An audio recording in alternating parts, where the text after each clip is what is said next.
My name is Julie Pearson Little Thunder with the Oklahoma Oral History Research Program at Oklahoma State University, and I'm interviewing Maurice Howe for the Chilocco Alumni Association here at Chilocco Indian School outside of Newkirk, Oklahoma. Maurice, you served in Vietnam as a specialist first class, and you attended Chilocco as well. Thank you for taking the time to talk with me. So where were you born and where did you grow up? I was born in Pawnee, Oklahoma, and I grew up at White Eagle, Oklahoma. What did your folks do for a living? I was raised up by my grandfather, and I worked with him on the farm at White Eagle for a man by the name of John Ron. Any brothers or sisters? I have 2 brothers and 1 sister left. The others have passed on. Where did you fall in the lineup? I'm the oldest. What was your exposure to Ponca language and culture growing up? I was brought up on a reservation at White Eagle, and the Ponca language was spoke mainly by the older ones, the elders, and I never got around to them to listen to them, and they never taught me all about the language. My grandfather says it's best that I learned how to work and do a job. And he said, need to, that way, by being able to work and hold a job there, he can compete with everybody in this world. It's changing all the time. So Grandma agreed there, so well, okay, we'll do that. So that's what. But I was around the Indian culture because that's what we've done. Used to always be at powwows, and I was raised up all among Indians. I was never around the white people until I went into the 9th grade, and that was really a change for me. Was it there at Ponca City? It was at Arkansas City. That's where my mother City. lived. And I graduated out of White Eagle, and I had to go on to junior high school. So I went to Arkansas City Junior High School, where there was all these white kids and the black kids, and Hispanic. And it was just completely new to me, and it really threw me off. And therefore I did not do all that well with them. I mean, I can get along with them, but it's just that I wasn't used to being around them. And I therefore went to school at Fort Sill Indian School. Okay. And then I graduated high school out of Fort Sill Indian School, and then I come here to Chilocco as a postgraduate in heavy equipment. I see. And was there any adjustment? What kinds of adjustments did you make coming from Fort Sill to Chilocco? It was an easy adjustment. At first I had problems at Fort Sill because there was rules and regulations. I could not come and go as I wanted to. You had to have a pass. To go to town, you had to have a pass. To go off the campus down to a creek, you had to have a pass. You had to sign in, sign out. You can't go this part of the campus or that part. And I did not do too well with rules. I was usually come and go as I want, because I lived out in the country, and if I want to go down the river and go fishing, I'll go down the river and go fishing. No question of that, hunting, anything. And I had problems with that there, but I was able to overcome that. So that's just the way it is. And I said, my uncle told me that. He said, you got it easy. You wait till you get into the Marine Corps. He was a Marine. So I listened to him, and I said, okay. So after I got out of high school, I come here to Chilocco, it was really just a piece of cake. You were ready. I was ready. What was one of the easiest or best things you encountered at Chilocco? The easiest and the best thing, I enjoyed campus activities there. After school, we could walk around out there on the oval, coming here to the student union and have a little fellowship, a little friendship there. And in the dormitories, we've done the same thing. We had our fun. We had our ups and downs. As a general, we all got along good, and now we're having reunions. We always have, but they all get together, and it's been over 30 years since the school closed. They're still showing up and still have good memories of this place, even though it's in somewhat bad shape. Mm-hmm. But people still come here because they remember it as it was, right? Not as it is now. So how did your background, both at Fort Sill, I guess, and at Chilocco, help prepare you for military service? I was used to the rules, regulations. You can do this. You get told to do something, you need to do it. And you need to mop that floor. You need to keep your clothes hung up, neat, washed, laundered. And you just, when you're told to do something, you need to go ahead and do it, or you're going to be in trouble. And so, in other words, when I went to the Army, I had no problem with taking orders. Mm-hmm. So many people I seen when I first went in the Army had the biggest problem with taking orders. They could not take orders, and naturally they got in trouble. But I had no problem, and when I went into the basic training, they made me what they called a senior trainee drill instructor. Wow. So that's what I did. So I got out a lot of kitchen detail by having that. I got out scrubbing pots and pans. That's wonderful. Now, were you drafted for Vietnam, or did you enlist? I was drafted. See, I just graduated out of here at Chilocco in heavy equipment. That's what the course I took when I was here. And I graduated about in March, and I left here in March on OJT, and the graduation was in May. And my teacher, Mr. Benton, said, "You're leaving early here." He said, "And I know you hate to go." He said, "But this is the reason you came here in the first place. You're going on OJT, and you're going to be on heavy equipment. You're going to be working for a company, and you will be getting paid to run this equipment. And it's pretty good equipment. It's all Caterpillar, and that's why you're here." And I knew that. So for me, leaving Chilocco is kind of bittersweet. I hated to leave the school because I enjoyed myself here so much. And on the other hand, I was going out on the job and going to be running heavy equipment, what I was here for in the first place, and that was good too. And where did you go to OJT? I went to Burden, Kansas, and worked for a company called Shore and Sons Construction. Every year, Red Shore, the boss, would come here to Chilocco and get boys from the Mr. Benton's heavy equipment class to come up there, and he would give us a job. He knew they were good. And we done good there. He said, except we couldn't get the boys to stay. He told me, he said, they always want to go home, where it be Arizona, New Mexico, down southern Oklahoma, Texas. They all, at the end of the school year, they're all ready to go home. They're supposed to stay here and work. If they could just get them to stay here and work, all right, that'd be so great. Mr. Benton says, "Well, what can I do to help out?" He said, "You don't have to do nothing. And you just all they got to do is just show up. We'll teach them what they need to know out here." And that's what I did. And I run heavy equipment for a good many years. Mm-hmm. And that's what I did when I was in the Army, mm-hmm. in Vietnam. We cleared jungle and built helicopter landing pads, fire support bases, mm-hmm. built high runways, and repaired, we call it, is a highway. They called it a highway from the town of what was the name of that town? And from Anlock to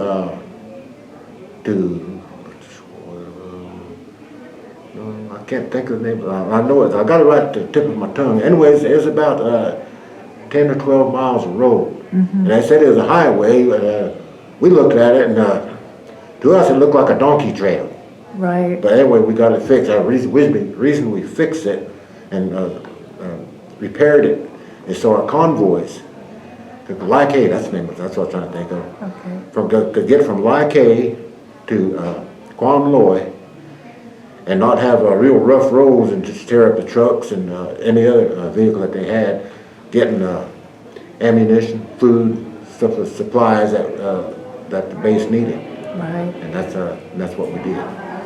Well, were you taken out away from Burton, Kansas then when you got drafted? Yes. You were working on that job? I was working on that job, yes. Gotcha. And then I got my notice and I handed it to the boss. And he said, I hate to see you leave, but you have a job when you get back. Oh, that was good. And I did. What boot camp where did you I get sent took to? basic training at Fort Leonard Wood, Missouri. Had you ever been in Missouri before? No, not that I can. Well, I've been up to Kansas City, Missouri, but that there for examination before I got drafted for a physical examination and tests like that. I've been to. I was to Missouri then. I was in Kansas City, and that's about it as far as Missouri went. And I just come back there, and next thing I know, I'm at Fort Leonard Wood. What was the hardest thing about basic training? Oh, hardest thing about basic training was it was pretty much it wasn't all that bad. At that time, I was in halfway decent shape, and I was able to perform and get around and run up and down the lines there, making sure everybody's keeping up when we're walking from one place to the other, you know. But I was able to run up and down the lines there, keeping them while yelling at them, keep up, you know. Right. Use a little different terminology, but that's what I was doing. But it was all fairly easy. Well, not easy. I mean, there was a lot of stress and everything, but it was nothing that I couldn't handle. Now, at Fort Leonard, were any of your fellow Chiloccans out there? I did not see any. Okay. How about native soldiers? There was one native there. He was a Shoshone, and what Shoshone was doing in Fort Leonard Wood, I don't know, but they're supposed to be from way out west somewhere. But anyway, he was there. He's a pretty good old guy. Kind of nice to. He was a nice have guy. He was the another only Indian Indian guy. I had in our whole company, just me and him. Wow. So you spent some time together? Yeah. We done fairly well on the rifle range too. I was thinking you might have. Did you hunt a lot as a boy growing up? I'm sorry. Did you hunt as a boy growing up on the Oh farm? yes. I was hunting rabbits and squirrels. And at that time, that's about what we had down there around Whiteyville, just rabbits and squirrels. Because in later years, a bunch of deer start coming around. But at that time, I had a little single shot .22 rifle and a couple of dogs, and that's where I went hunting. And I get some rabbits and I get some squirrels. And of course, I had a fishing pole and went down to the river, the Salt Fork River, and caught me some fish too. So at boot camp, were there any instructors that you remember that stood out? All of our senior drill instructor, the head man of the drill instructors, he was a pretty good guy. His name was Barnes, and he was rough and kind of hard to get along with. They say, you know, but I never had no trouble with him. I think mainly because when he said something, I went and done it, and didn't give him no back talk. And same went with all the other drill instructors. I think we had one drill instructor per platoon, and there was 4 platoons. So and then the senior drill instructor, which was Sergeant Barnes, and so he was the boss over the other four drill instructors, and well, he called all the shots. So anyway, I got along pretty good with him. So what was the response from your family or community when you were drafted? Everybody was proud. Everybody said it's good that you go into the military. As Native Americans, they always said, back then they said Indians. Indians always do good in the military. especially when they get on the rifle range. They do real good there. Okay? And when you go there, you just remember all those that went before you. They served proudly. You do the same. So that's what I did. What family members or extended family had been in the service before you? I had my Uncle Bruce, my Uncle Keith, my Uncle Gene, my Uncle Earl. Wow. World War II? Korea and World War II. And Vietnam. My uncle went to Vietnam in early years, 1963, 60, early 60, before everything even started. Maybe 59, 60, somewhere along there. Oh, wow. There was just a handful of troops there at that time, I guess. And my grandpa's brother, Oliver Howe, he was in the Army during World War I. And that was before they even let Indians be citizens. They were still serving. Right. And they served with honor. Right. And they were, like one of the sergeants told me, he says, the Indians make some of the best soldiers, combat soldiers, that ever walked the earth. That kind of made me proud and we want to do better. Right. What most surprised you about being at boot camp? What most surprised me,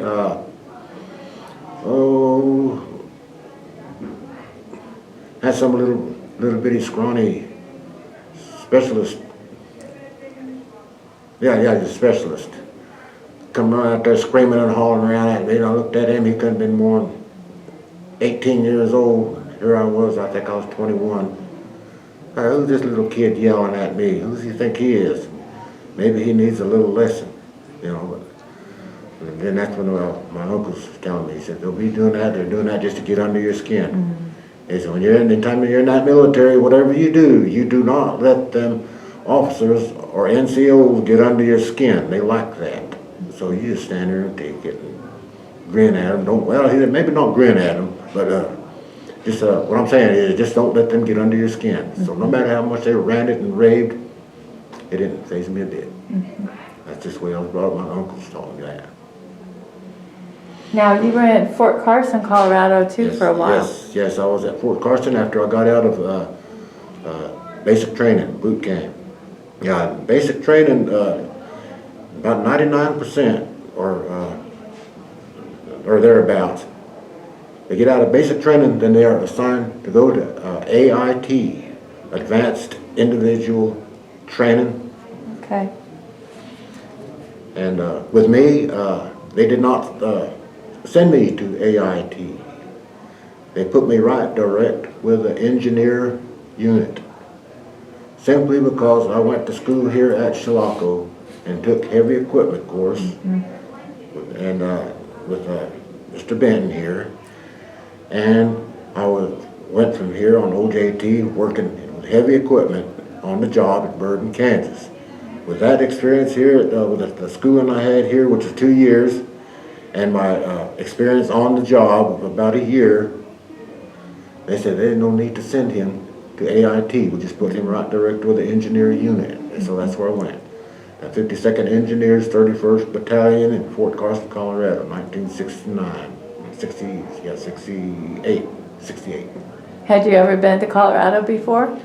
No, never had. Never had the inclination to go. I mean, I was perfectly satisfied with where I was at, with my fishing pole, my rifle, my dogs, and where I was at. Did you get to go off base at all You were in Colorado? Yes. Oh yes, you can sign out right as soon as you got done with your duty hours, which is usually 7 to 5, I believe it is. Then you're off duty. If you want to go in town, fine, go on, have a good time, enjoy yourself. But I want to see your smiling faces at 6 o'clock in the morning in formation. So, okay, I don't care if you got to hang on to each other. I want you here. You're right. So that's what happened there. But it was a pretty good experience there. Did you get a chance to spend some time at home before you shipped overseas? I got a 30-day leave before shipping, going over to Vietnam. Were there any special doings for you? No, they just got with the family, went and talked to relations and everything. Them guys all told me just take care of yourself. And I remember what my uncle said. He said, they got medals over there to decorate your uniform. He said, don't you worry about those medals. The heck one, they ain't nothing but a little chunk of metal and a piece of cloth on it. He said, the main thing you do is you take care of yourself.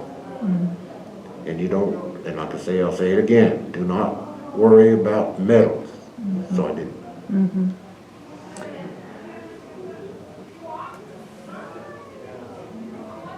When you shipped to Vietnam, where did you land? I landed at Ben Hoa Air Base. Did you know much? Where'd you go after that? From there, our base camp, I was assigned, was in Phu Vinh, South Vietnam. South Vietnam. Did you know much about the war when you got there? All I knew is our government said that we were fighting the spread of communism. That's all they told us. Mm-hmm. They would not elaborate on anything else. So you were with the heavy equipment, the engineer battalion, engineering Yes. company. Were you the only Native American in that group? There was two. There was two of them in my company. Mm-hmm. One guy's name was Dwayne Fleury. He's gone now. Mm-hmm. Been gone for several years, but anyway, he was from South Dakota. He was a Sioux Indian. Mm-hmm. And the other one was I can't forget the first. I can't remember his first name, but his last name was Benally. He was a Navajo. Mm-hmm. He was our armorer. He's the one who took care of all the weapons, made sure there's in working order and clean. If we need something wrong with our weapon, well, he'd fix it. So okay, but that was the two, mm-hmm. plus myself. There's three of us. Mm-hmm. Nice. What was life like after you arrived? In Vietnam? Mm-hmm. Hot. Different from Oklahoma heat? Different. It's a lot of humidity. I mean, they don't have summer, spring, winter, and fall. They got the rainy season and the hot season. Monsoon. Mm. Did you have enough supplies? Well, sometimes we was getting pretty low on our sea rations if we was out on a project. Mm-hmm. But that was really nothing. We didn't worry too much about that. What we was more concerned about is making sure we had plenty of ammunition. Mm-hmm. And they would send helicopters in with what we needed in case we called for it. Mm-hmm. But we never carried a whole bunch with us because it was too cumbersome. We had to have somebody take care of that and bring and I just take care of us, somebody special just to do that. Mm-hmm. We was out to try to get a job done and something like that, and that's what we did. And if we needed something there, we called in and they would get it to us by helicopter if they could, if they didn't receive too heavy a ground fire or something. I see. And were there units that went out and kind of cleared the way for you to make the roads, or? It had combat engineers. There's a difference there. There's combat engineers. I think they're the same thing as the infantrymen myself. But anyway, what they do now, they put out there what they call a mine sweep team. They got these little, bring to mind little metal detectors, and they'll go on this the existing road and move the detector from side to side on each side. They walk on down the road, and they don't do that good of a job because we hit them. Mm-hmm. Even after they've had the road has been swept, we've had trucks still hit them. Wow. And naturally, a catastrophe. Right. What was the hardest thing to deal with on your job? On my job as an operator? Mm-hmm.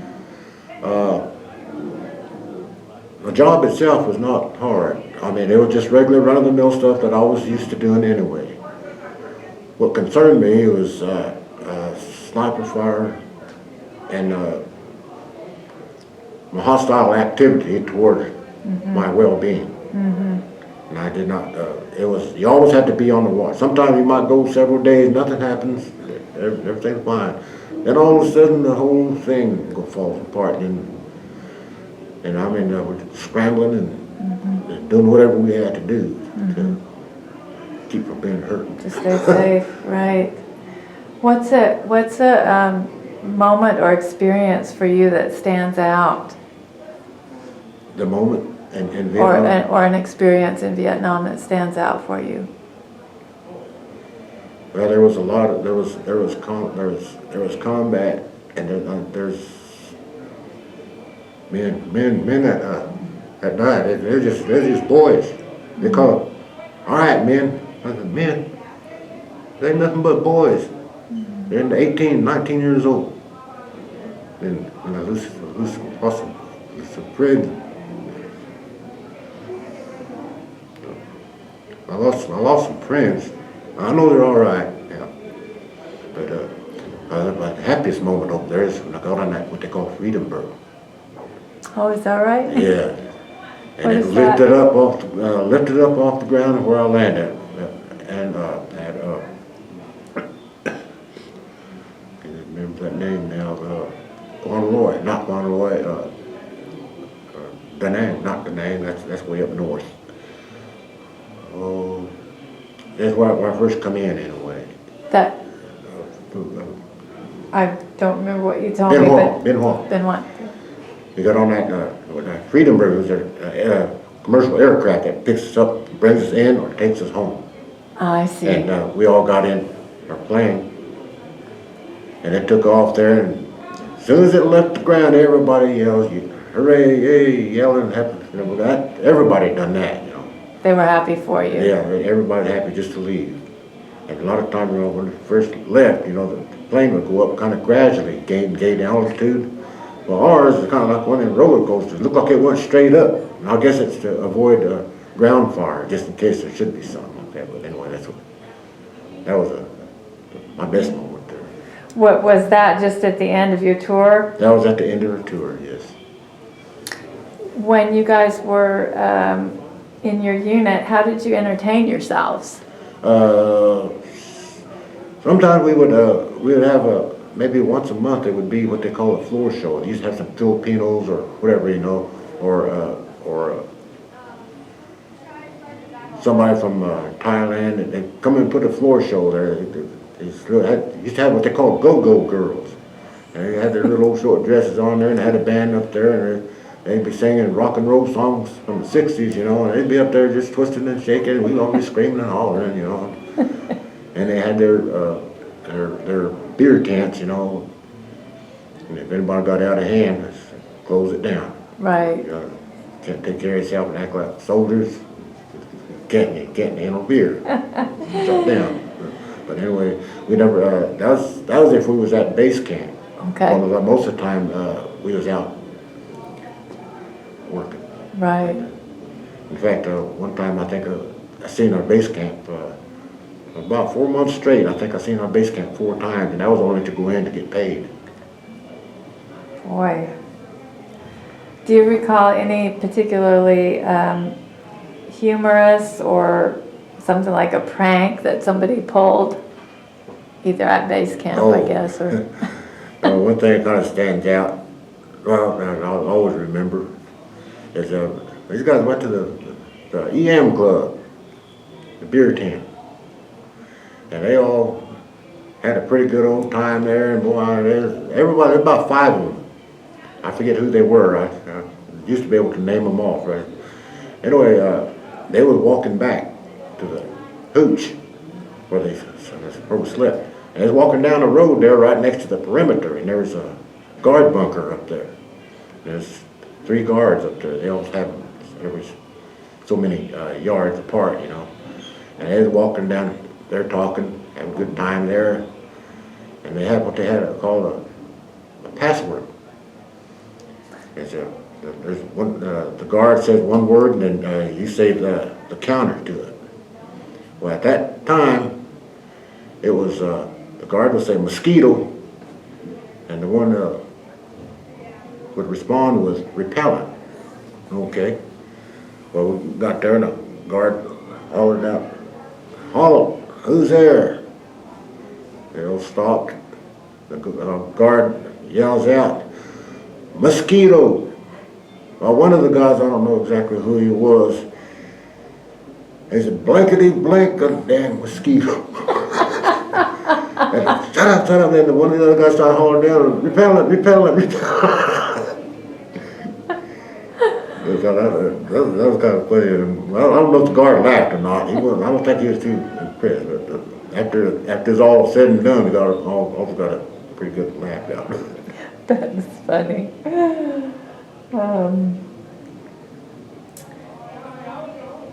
What did you think of the officers there? We had some good officers and we had some bad officers. The best officer we had, I believe, are the ones that graduated out of West Point. However, we had some pretty good officers that were OJT, not OJT, but OCS, Officers Cadet Training School. Mm-hmm. They come out fresh out of college, those are only shaved tails. Most of them little kids, they come out as second lieutenants. And they had the little gold bar on their deal for second lieutenant. Oh, they were the military, they were generals. They knew everything there is. Well, they know about keeping the boots shined and clean pressed uniforms and white gloves and everything. They knew all about that and knew procedures and everything, which is fine. I mean, that's part of the military. Mm-hmm. But when they got to Vietnam, it's a horse of a different color. Mm-hmm. Now, we've been on convoys and we've been ambushed on convoys. And we know as soon as that hostile fire begins, you're shot down. The guy riding with it, he starts returning fire, even if he can't see nothing. He starts shooting out, and it's all down through there. And you get out of there. You get out of there just as fast as you can. Mm-hmm. Well, these lieutenants or these new guys, standing like circle the wagons. Well, you don't do that. Next time he said, we get hit, he said, I'm going to be leading the convoy. And if we get hit, first thing I'm going to do, I'm having that Jeep, my driver turn that Jeep around and I'm headed right back to where we are being hit. And if anybody's in my way, I'll run you right off the road. Well, it worked the quite opposite when we got hit. They run him off the road and about got him and his driver killed. Mm. Well, he survived because we got the helicopter gunships come out. It was pretty close by anyway. And we got back to Quan Loy, and he come up there just as mad as could be and say, "What you guys trying to do? Get me killed?" Well, we knew what to do. They said, next time, so one of the sergeants told us, the next time, get ambushed. You get out of there. He said, those guys behind them, they know what to do, so that's the way that went. But officers are, for the most part, they got along pretty good. They try to talk to you, reason with you. Sometimes sergeants won't reason with you. They just say, hey, this is what you're doing. Mm-hmm. They're the backbone of the Army anyway, I think. Mm-hmm. Were there a lot of casualties in your unit? Had some wounded, and had several. Mm-hmm. And somebody told me, I don't know if it's true or not, they said that Viet Cong was offering a can of sardines to any of their troops that would get an engineer. I said, well, thanks a lot, man. I mean, my life is worth a can of sardines. Mm-hmm. And they'd do anything for a can of sardines, I guess. I don't that's just something that they really enjoyed, I guess. But we get a whole bunch of it for PX, But one can of sardines, well, they can do anything for it. Mm-hmm. But that's what happened on that deal. Were you awarded any medals or citations? We had our unit got a presidential unit citation, and I had a regular run-of-the-mill Vietnam Service Medal, Vietnam Campaign Medal, National Defense Medal, and I got the Army Commendation Medal, and Army Commendation Medal with the first oak leaf cluster. Mm-hmm. And Naturally, I got the expert rifleman badge. I said I wasn't too interested in medals, you know. And rank, I was E4, a specialist fourth class. Well, I was an engineer.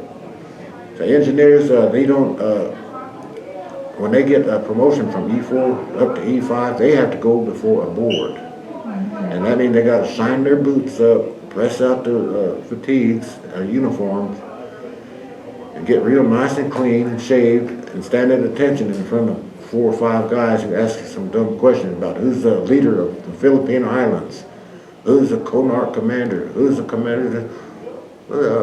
It gives a damn. And that's the way I felt about it. Anyway, that's the way it was. With the infantry and other places, other units, they would give what they call a field promotion. I mean, they just okay, you done good today. You're now sergeant, buck sergeant. You're at E5 or you're at E6 or you're one from PFC to specialist fourth class. But there's a field promotion. You didn't do nothing. They just said, okay, here you go. Well, I would say with engineers, you had to go before board, and it just wasn't worth the trouble to me. My job was to go and run that heavy equipment, stay alive, and come home. Did you write letters home while you were there? I wrote to my my grandfather all the time. My grandmother passed on, you know, when I was at Fort Carson. But I would write to him, and then I would write to my mom. First thing I'll say on all of them, I'm doing just fine. I'm okay, don't worry. I'll be home in a little bit. And you don't tell them about what's going on. So that would put them at ease. Right. Well, when you got back, what was it like? Where did you land when you took that Freedom helicopter flight? When we landed in California, out San Francisco, Oakland Army Base there. We come in there, and I was very lucky, or our group was very lucky, because we didn't get in there until about 3 o'clock in the morning. And then and Marines and all the other military guys come in during the daytime. First thing they done, they run face to face with all these hippies and war protesters, spitting on them, cussing them, calling them baby killers, murderers. I'm glad your buddy died, and this and that. This says all kinds of obscenities, not realizing that we didn't start that war. We went because the country called us. We went because our country called us. And as far as and we did not kill women and children, in general. I mean, we didn't. That's not what we was out to do. Sometimes it happened, but in all wars, I found, no matter when, what time in history, in all wars, innocent people are going to die. This happened in World War II, I, and even the Civil War. Innocent people died. That's why Vietnam different. I know we didn't have no business there, but they didn't need to take it out on us. We were just trying to do our job, and we did. What was it like going back home? I couldn't wait to get home. I couldn't wait to get home. I didn't call or anything. But at that time, we didn't have cell phones, so we had to go in the phone booth and call and hope somebody's home to answer the phone. Well, we didn't have a phone at home anyway, so I said, well, what I'll do, I'll just surprise them. So that's what I did. I just come in and knock on the door. Hey, I'm home. Everybody said, hey, Maurice home, brother. That's it, got the hug and everything, you know. A lot of guys didn't there, but that's beside the point. The point is, I had a good reception when I got home. Did they have an honor dance for you or anything? They was going to have an honor dance for me. The Ponca tribe was, and what happened is that the day of that dance was supposed to take place, somebody had passed on. An elder had passed on, and was having a funeral that day to honor that elder. They said, "Well, we'll cancel your dance because of this funeral." I said, "That's fine. That's all right." But the thought was there, and that's what was important. Right. So afterwards, you went back to work for the same Kansas company?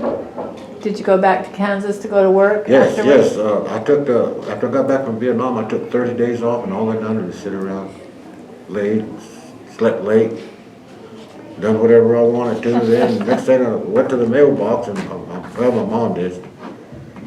Said, Race, what? I got a letter. He wrote to me, and it was from Red Shore, the boss. Oh, hey, it's from Shore and Sons Construction. I opened it up, looked at it, and it only had 7 words in it. It said, Maurice, get your blank back up here. That's Red Shore, you just want me to get back up and get to work. So that's what I did. I went back up there. And, How long did you stay with them? I worked for them for 10 years. And after that, I worked for several other different construction companies. That's what heavy equipment operators did. You know, they'd work for one company, and then that one company, they moved to Texas. And, well, I don't want to go to Texas. Well, where are you going? Well, I got to go up, this company's going to western Kansas. Okay, I'll go with that. It's closer to home anyway. So you just switch jobs. Right. And it's not I think, to me, it's a single man's job.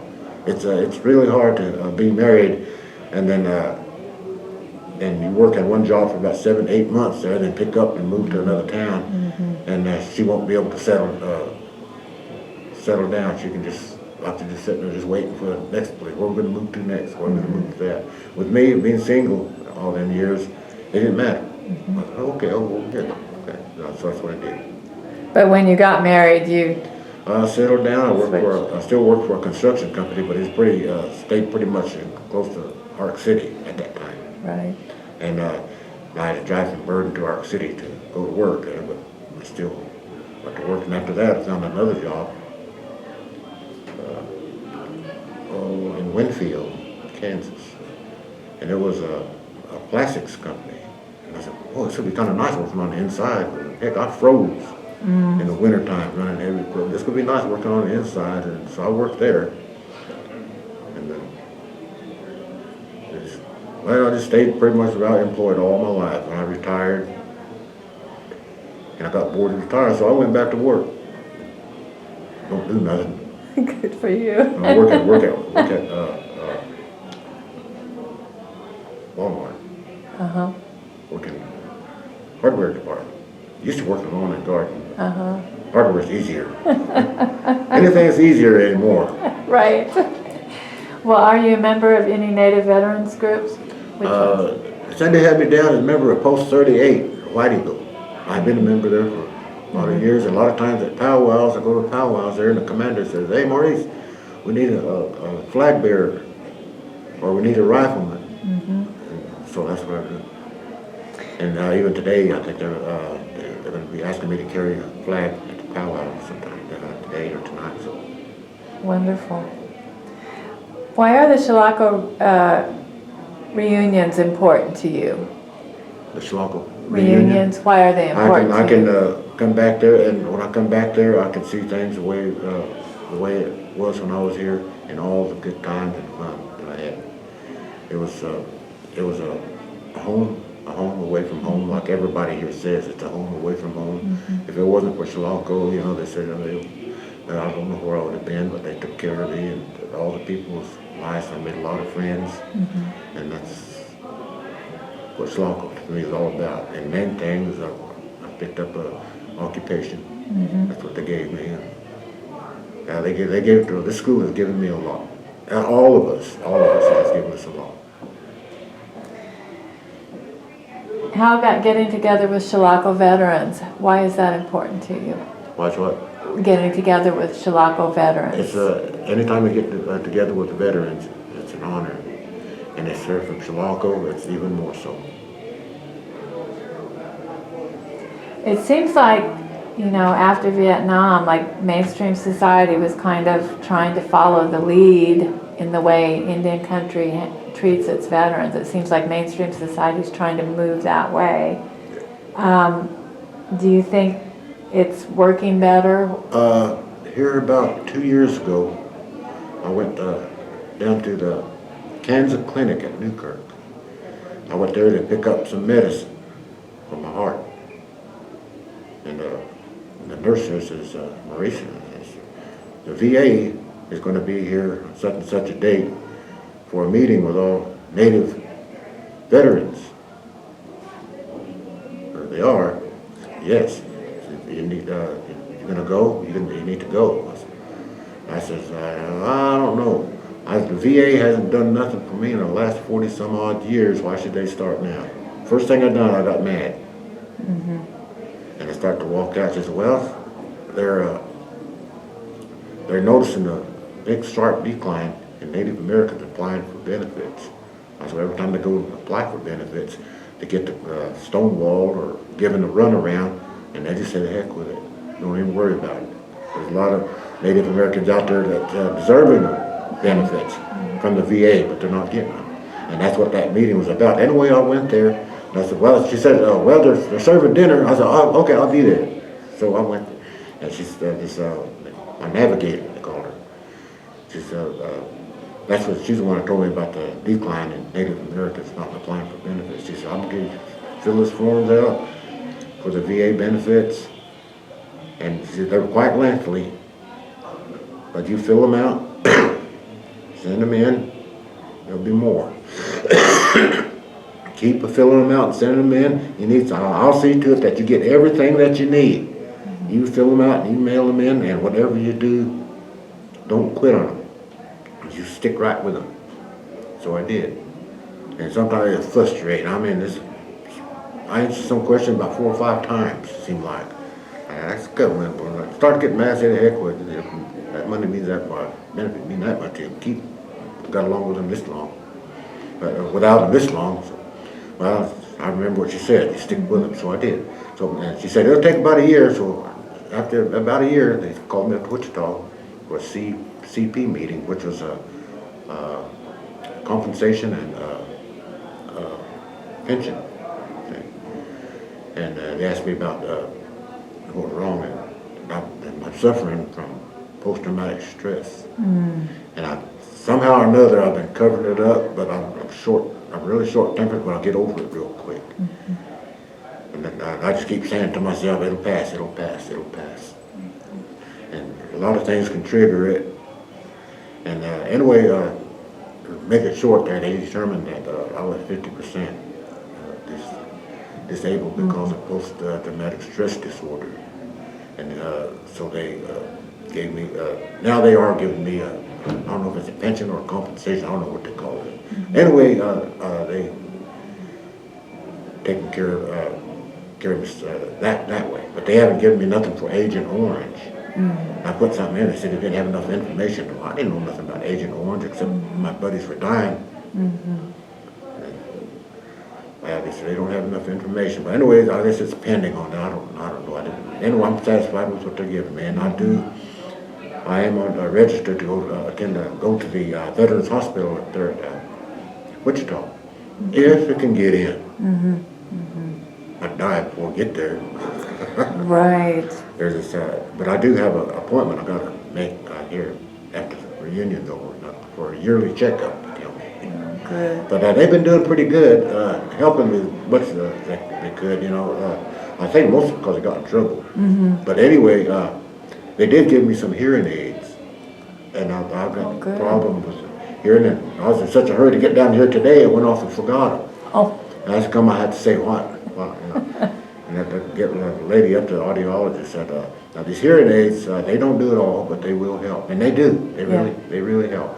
But I forgot them today, so I'm going to be saying what until I get over that. Till tomorrow you'll have them. Yeah, I get all my medication from the VA. I see. So all I got to do is just get on. They got a way on the telephone where you punch this number and that number, and next thing you know, a few days later, it comes in the mail. And that's something real good because there's so many people out there that can't afford medicine, have to do without, and I feel for them. I'm so glad you got your benefits, Wayne. Well, what would you like people to know or remember from your story?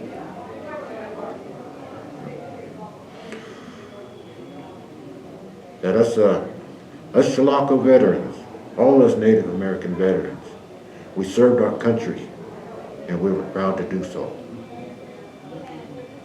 Some of us lived, some of us paid the price. I'm proud that I was among them. And I'm proud that I'm a Chilocco veteran. That's even more, that's even better. Well, I thank you for your service. Is there anything else we should talk about that we didn't cover? Well, I can't think of anything. I think it's, as long as they know that it's a Native American Indian, they served the country. They didn't run to Canada. That happened back in the 60s. Everybody running to Canada.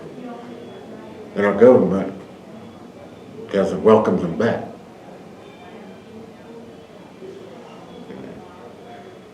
The hippies, I don't even go into that. There ain't nothing would come out of my mouth that would could describe them. Yeah. Maybe they meant well, but to me they just, well, they can do whatever they want as long as they stay away from me. Well, thank you for sharing your story with us, Maurice.